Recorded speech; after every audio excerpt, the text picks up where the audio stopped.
is so amazing to be here. I can't even put it into words. You know, people ask me all the time, Brigitte, don't you get depressed talking about terrorism and national security and radical Islam? And I say, of course I do. I'm an average human being just like you. But you know what keeps me so energized and so excited is when I travel all over America and all over the world, and I meet the most amazing people just like you in Melbourne, Australia, who who take the time to come here to hear me speak. You honor me with your presence. You are the wind beneath my wings. You are the people that encourage me to continue speaking out, because as long as I know there are wonderful people like you in the world who want to tikkun olam, who want to repair the world, who want to make the world a better place, I am willing to fly across oceans to stand before you and speak. So thank you for honoring me with your presence.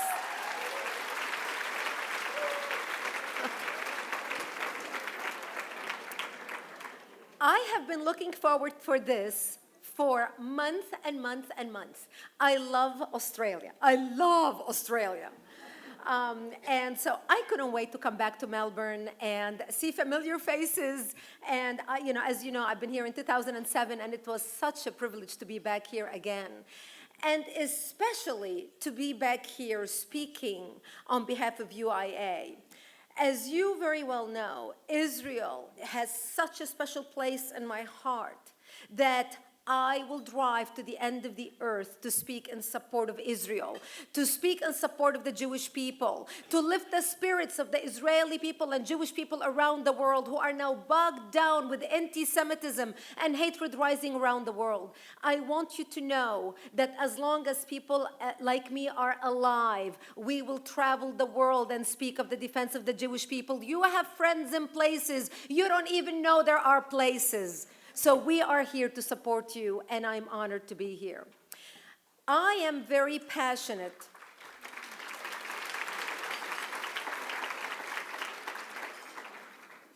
I'm very passionate about Israel because Israel saved my life. I'm very passionate about the Jewish people because the Jewish people touched my life in every corner of the world. And I'm very passionate about terrorism because terrorism changed my life and turned my life upside down. I was born and raised in Lebanon, which used to be the only majority Christian country in the Middle East. We were open-minded, we were fair, we were tolerant, we were multicultural. We prided ourselves on our multiculturalism. We had open border policy. We welcomed everyone into our country because we wanted to share with them the westernization which we had created in the heart of the Arabic world.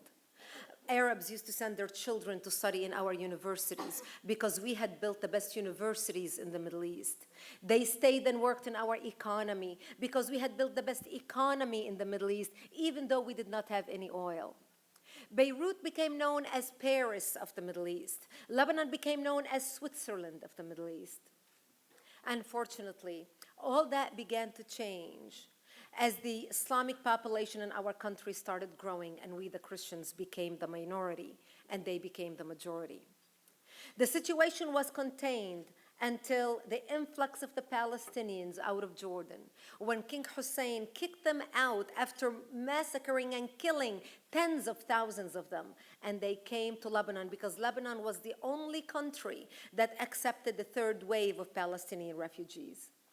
They came to Lebanon, put their heads with the Islamists in Lebanon, and started killing the Christians, and started shelling Israel. Yasser Arafat and the Palestinians wanted to create a base in Lebanon from which to fight Israel, kill the Jews, and throw them into the sea. And they were able to use Lebanese democracy to basically destroy Lebanese democracy. As a child, we used to travel with my parents. We used to go to Beirut for the holidays, for Christmas and for Easter. And we stopped traveling. And I would ask my parents why we're not traveling anymore, going to Beirut, because we lived in the mountains about 2 hours away from Beirut. And my father would tell me, well, we decided to stay home this holiday. And I couldn't understand why.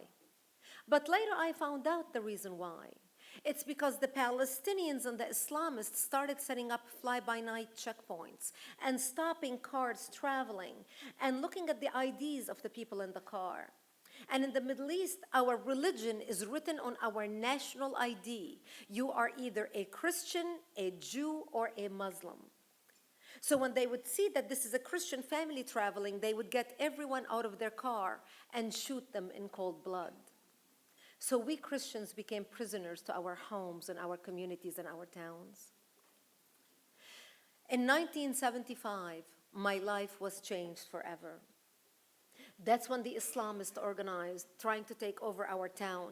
That's when they bombed my home, bringing it down, burying me under the rubble wounded as they shouted, Allahu Akbar. I ended up in a hospital for 2.5 months. And as I laid in a hospital bed, hooked up to IVs in both arms, going from one surgery to another, I would ask my father, why did they do this to us? And my father would tell me, because we are Christians, the Muslims consider us infidels and they want to kill us. So I learned since I was a 10-year-old little girl that I am wanted dead simply because I was born into the Christian faith and lived in a Christian town. Whether I practiced my religion or not, it was irrelevant in my enemy's eyes. See, when I say this in front of Jews, Jews understand what I'm talking about, because you as Jewish people have been persecuted for your religion simply because you're Jews, simply because you lived in Jewish neighborhoods all throughout history. In America, when I talk about this type of persecution because of religion, people look at me funny because in their mind, persecution means, oh, people looked at me funny because I took my Bible to work. They have no idea, but I know you have an idea. We ended up leaving the hospital and coming back home, but my home was no longer the home I left. I ended up living in a bomb shelter underground in an 8-by-10 room without electricity, without water, and very little food. To get some food, my mother and I would crawl out under the bombs, and we would dig out different dandelions and different greenery that grew around our bomb shelter because it was the only greenery we had to eat.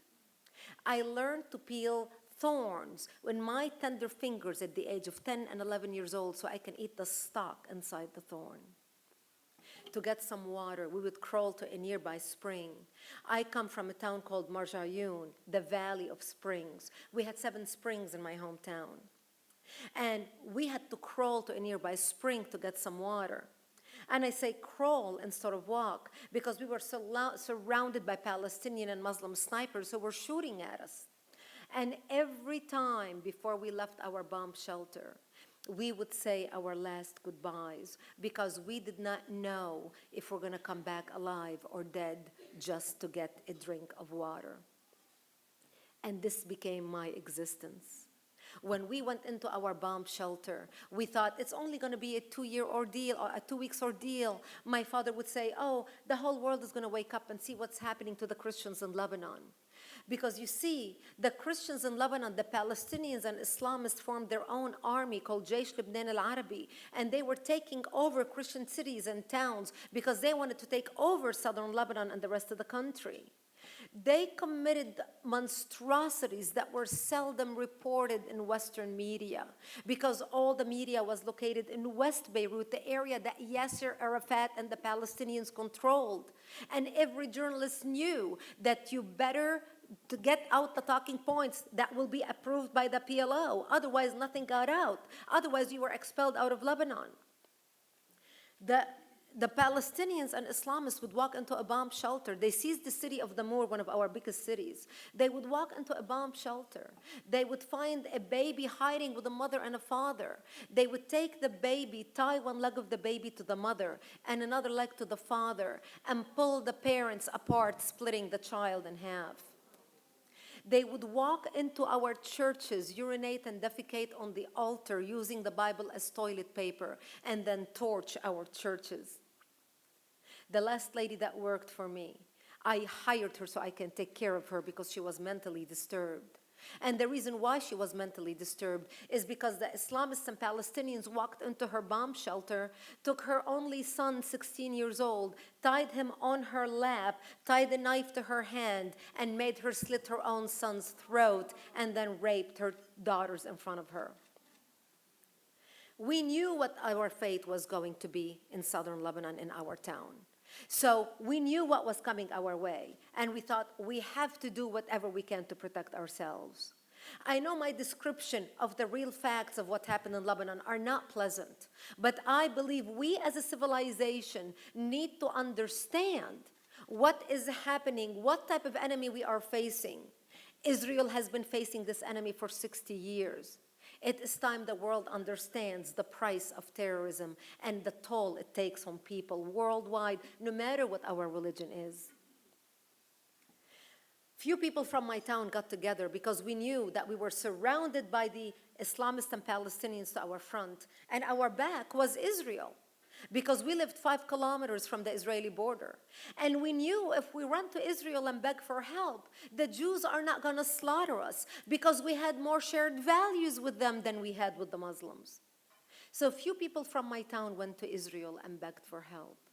And Israel started coming in the middle of the night and bringing ammunition to the military and bringing food for the children, because the Palestinians cut off all food supplies to our area, and bringing bomb shelters to those who needed bomb shelters, and blankets to those who needed blankets.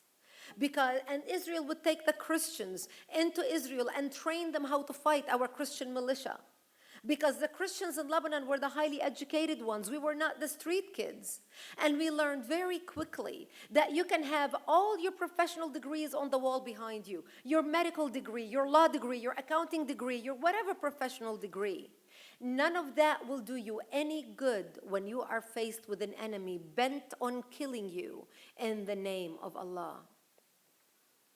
And this became our existence. Israel would come from the middle of the night from midnight till about 4 o'clock in the morning under the cover of the night, and will help us out. And this became our existence. And that's where I lived, in that bomb shelter, for 7 years of my life, from the age of 10 till the age of 17, robbed of my youth.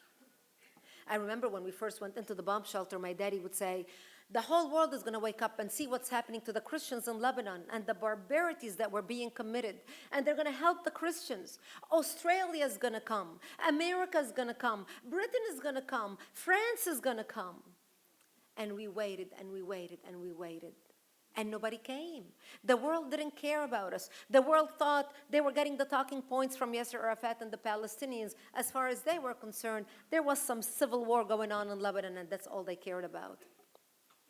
I remember at the age of 13 years old, after 3 years in the bomb shelter, one of our Christian friends stopped by, and he said, Brigitte, I just want you to know that we heard a lot of chatter on the radio, and we believe we're going to be attacked tonight.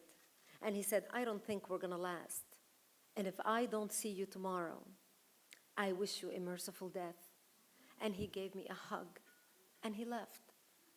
And I remember at the age of 13 years old, dressing in my Easter dress, in my Sunday best, because I wanted to look pretty when I am dead, knowing that when they come to slaughter me, there would be no one to bury me. And I remember sobbing, crying, as I begged my mother, please, I don't want to die. Please do something, I don't want to die. As she combed my long black hair down to my hips and tied a white ribbon in my hair that matched the white flowers in my dress. And there was nothing my mother could say to me. And we sat in the corner of our bomb shelter, and my father started reading from Psalms. I shall walk into the valley of death and fear no evil, for thou art with me. And my parents said to me, if they come to slaughter us tonight, we will create a distraction. You just run towards Israel and never look back. We're old people, we lived a long life. You are a young child, just run to Israel. Thank God I did not have to make that difficult decision that night, because that's the night when Israel came in physically into Lebanon and established the security zone and opened up the Gadera Tova and set up artillery bases around our towns to stop the Palestinians from coming into our towns and slaughtering us. And this is how we went on living for another 5 years until 1982, when Israel invaded Lebanon during the protection of the Galilee, during Milchamat Galil. And the only reason Israel invaded Lebanon was because Syria had set up shop in Lebanon. And Syria and the Palestinians and Islamic organizations were using Lebanon, shelling Israel, using Lebanon as a launching pad, shelling Israel, calling it the Lebanese resistance. We had nothing to do with it. They were shelling Israel to the point where all the northern towns in Israel, in Kiryat Shmona, Afula, Metula, they were all living in bomb shelters just like us. And so Israel started working with the Christians in Lebanon, and have been working with the Christians in Lebanon, to help them take back their democracy and kick out the radical Islamic element that had taken control of Lebanon at that time. Because by 1982, when Israel invaded Lebanon, we had 11 Islamic terrorist organizations operating out of Lebanon, including the PLO. As Israel invaded, this is how we came out of the bomb shelter and back to rebuilding our lives. My mother was wounded in the process. My mother was wounded in the second day of that war as Israel advanced into Lebanon, and the Palestinians and the Islamists were shelling us frantically as they were retrieving. For my mother, we had to take her to an Israeli hospital for treatment because Israel was our only lifeline. Anybody who needed any treatment went to Israel during all the war, the 8 years of war that we lived in, that I lived in. If you needed an open heart surgery, you went to Israel and got it for free. If you needed the brain surgery, you went to Israel and got treated for free. If you had cancer, if you had a baby, you went to Israel and got treated for free by the generosity of the Jewish people. We had to take my mother to Israel. For her, it was a life-saving experience. For me, it was a life-changing experience. Before we left our bomb shelter, my father went to the mattress and took out $60. And he handed it to me and he said, "Here is some money in case you need it." And I remember touching money for the first time, because when you live in a bomb shelter, you don't go shopping. And I remember taking the money and going up, finding a car and taking my mother up to the local bombed out hospital where Israel had fixed up one room and put on an Israeli soldier who's a doctor on duty and 2 Israeli nurses to give first aid to people who needed first aid who were wounded in the war. We went up to the hospital, they treated my mother, gave her first aid, and they put her inside an Israeli donated ambulance to drive us to Metula so we can get into another ambulance to go to the nearest hospital. The driver of the ambulance was a Lebanese man. He was actually an acquaintance of the family.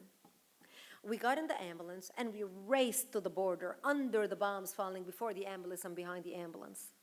We got to the border. They took my mother out of that ambulance and put her inside another one to drive us to Itzfat, which was the nearest hospital that could take care of her injury. The Lebanese driver walked around the ambulance and asked me if I had any money. And like an innocent 17-year-old, I take all the money out of my pocket and I hand it to him. And I said, "How much do I owe you?" And he looked at my money and he said, "Give me 30, which was half the money I had." He said it was the fee for the ambulance. I thanked him very much for his service.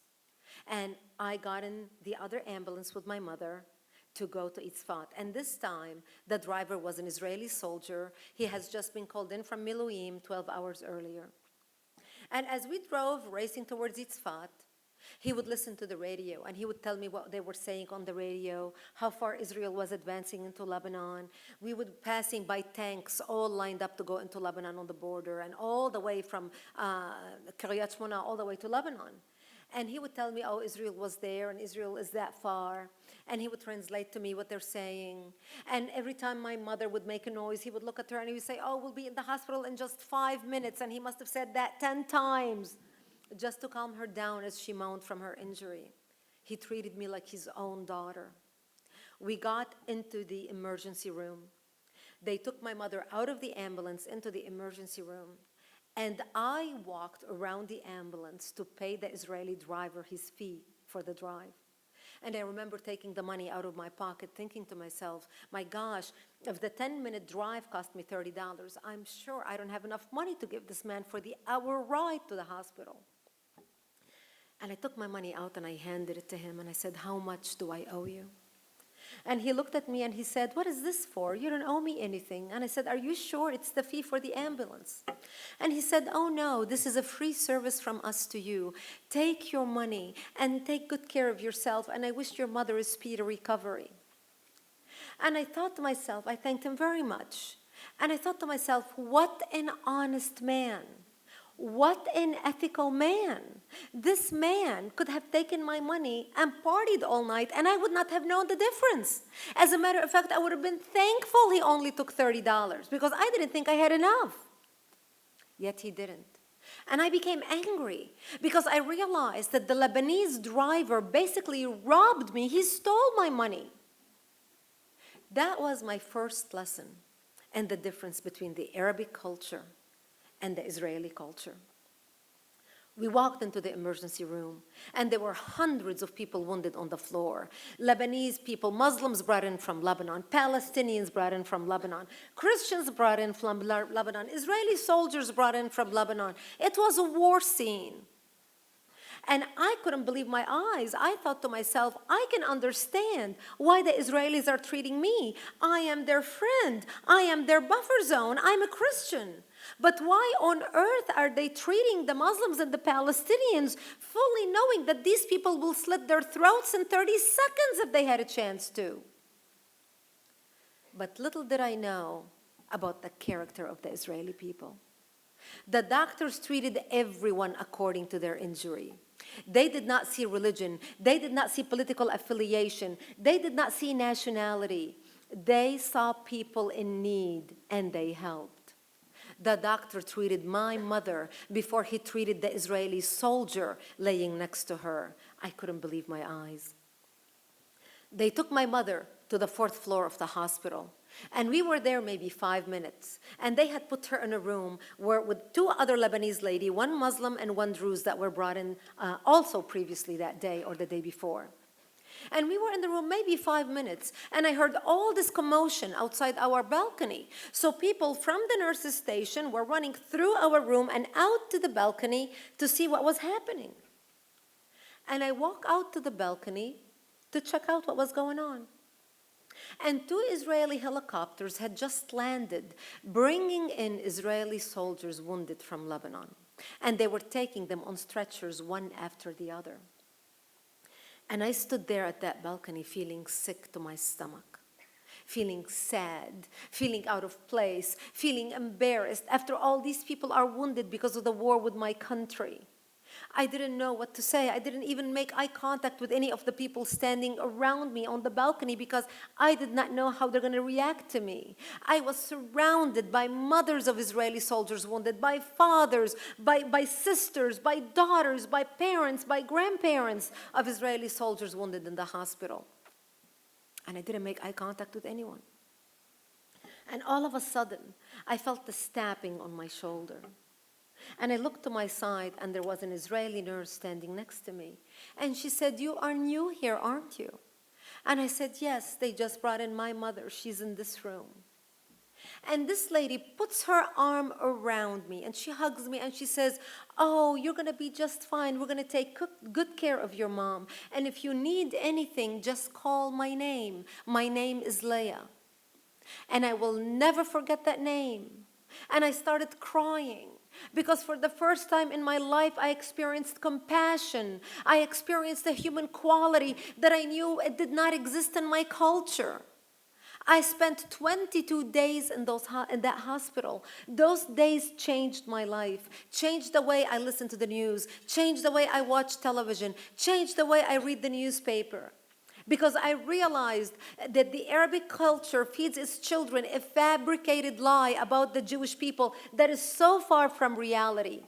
I knew for a fact if I was a Jew standing on the 4th floor of that hospital, I would be lynched and thrown down to my death as shouts of joy of Allahu Akbar would echo through the hospital and down the surrounding streets. I knew that the Jews had something even I did not have. They were able to love and forgive their enemy, the Palestinians, in a way I wasn't able to. And I was the Christian who was supposed to love like Jesus taught. Those days in the hospital changed my life. My mother was always going from one surgery to another. So I became friends of parents of Israeli soldiers who were wounded in the hospital. One in particular is Rina Potashnik from Pardes Khana, Israel. Her son Amir was wounded severely. And Rina became like my surrogate mother. I spent a lot of times with her. She felt sorry for me. I was alone. I didn't have anybody. And then she said to me, I would visit with her, and one day the Israeli National Band came to play songs for the Israeli soldiers, to lift the spirits of the Israeli soldiers. And they would play songs like Yerushalayim Shel Zahav and Hatikva. And one day they came in, and I started walking out of the room because I did not know how they're going to react to me or how Rina's going to react to me. I did not want her to feel uncomfortable. And without skipping a beat, Rina holds me by my hand and pulls me back in. And she said, "It's not your fault. It's not your fault." And we both stood there crying, just holding each other, listening to the music. What a difference, my friends, between her, a Jewish mother, looking at her son deformed at the age of 18 years old and still able to love me, supposedly the enemy where her son was wounded, in the country in which her son was wounded. What a difference between her and a Palestinian Muslim mother who's willing to strap bombs on her child's body and send him out to blow himself up to smithereens just to kill a few Christians and Jews. The difference, my friends, between the Arabic culture and the Jewish culture is a difference between barbarism and civilization. It is a difference between evil and goodness. It is a difference between dictatorship and democracy. The two are not equal. The two are not on the same scale. I had to go back to Lebanon because I had to take care of my parents because I'm an only child. But I vowed that one day I will return to Israel, that one day I would live amongst those people whom I admired and respected so much, that one day I will come live here and adopt their characters because I wanted to be just like them. And I was so fortunate to be able to return to Israel in 1984 and become news anchor for World News in the Middle East, covering world news from 1984 till 1989. And as I reported on world events, and that's in the 80s when we started seeing a true rise of radical terrorism all over the world, I started realizing that there was a pattern developing. The name of the perpetrators were always Islamist: Ahmed, Muhammad, Hussein, Ali. The name of the victims were always Westerners, Christians and Jews: Terry Waite, Terry Anderson, Colonel Higgins, the Achille Lauro, the TWA flights, the Pan Am flights, and I can go on and on. And I started realizing that what I used to think was a regional problem between a majority Muslim Middle East trying to either kill or expel the minority Christians and Jews had become a worldwide problem. But the world was not paying attention. The world did not connect the dots. Because as long as Jewish blood was being shed on the streets of Israel and Christian blood was being shed on the streets of Lebanon, no one in the world gave a care. It wasn't until 9/11/2001, when America was attacked, that the world started waking up and asking questions. And here we are again today. Nothing has changed. The wars are still going on, except this time they are getting worse. Iran is threatening to wipe Israel off the map. Israel's countries, all the enemies around Israel, are sitting on a tinderbox ready to explode. People ask me all the time, "Brigitte, who should we believe?" I tell them, believe those who say they want to kill you, because they usually follow through. So today, I'm here speaking to you on behalf of Israel. I'm here to encourage you, to inspire you to become involved in your federations, in your organizations, in the UIA, to stand with Israel, to support Israel. Israel is on the verge of a very dangerous time right now, and Israel needs our support. And I cannot be more proud to be standing here amongst you, speaking to the old and young and everything in between, to inspire you, to let you be proud of your Jewish heritage, to let you know that your country of birth or country, Israel, the Jewish country of the Jewish people worldwide, is a beacon of light to the world. Israel changed the world. The world needs Israel as much as Israel needs the world. I tell people when I speak all the time, if you ever use your cell phone, thank Israel. If you ever hear a voicemail of your loved one, thank Israel, because all this technology was developed in Israel. The whole world owes a debt of gratitude for Israel, for all the inventions, from medicine to technology to everything else that Israel and the Jewish people have created and given to the world as a gift that we can use today that have improved our lives. I am beyond privileged to have the opportunity to stand before you here. And thank you from the bottom of my heart for your involvement, for who you are, for the character that you teach your children, for the values that you pass on from generation to generation to generation of Jewish people. I want to thank those of you who have been donating to Jewish causes for tens of thousands and tens of years, because your donations have touched my life, because Israel not only treats the Jewish people and takes care of the Jewish people and takes care of Jewish causes, but Israel is the only country in the world, at least the only country in the Middle East, who extends its generosity to anybody in need in the Middle East. And I know that some of your support has gone to support people like me who are forever grateful. And I vow to you that I will do everything I can in America and throughout the world to stand with the Jewish people, to support the Jewish people, especially at this time of history. And I'm going to wrap with this statement. So many times in the last 100 years, people stood by and did nothing, allowing evil to prevail. As all of Western nations stood up and defeated communism and Nazism, now is the time when we all need to come together and defeat radical Islamofascism, and Israel is in the front line. Thank you for being here today. Thank you for inviting me. I'm honored to be here. May God bless you.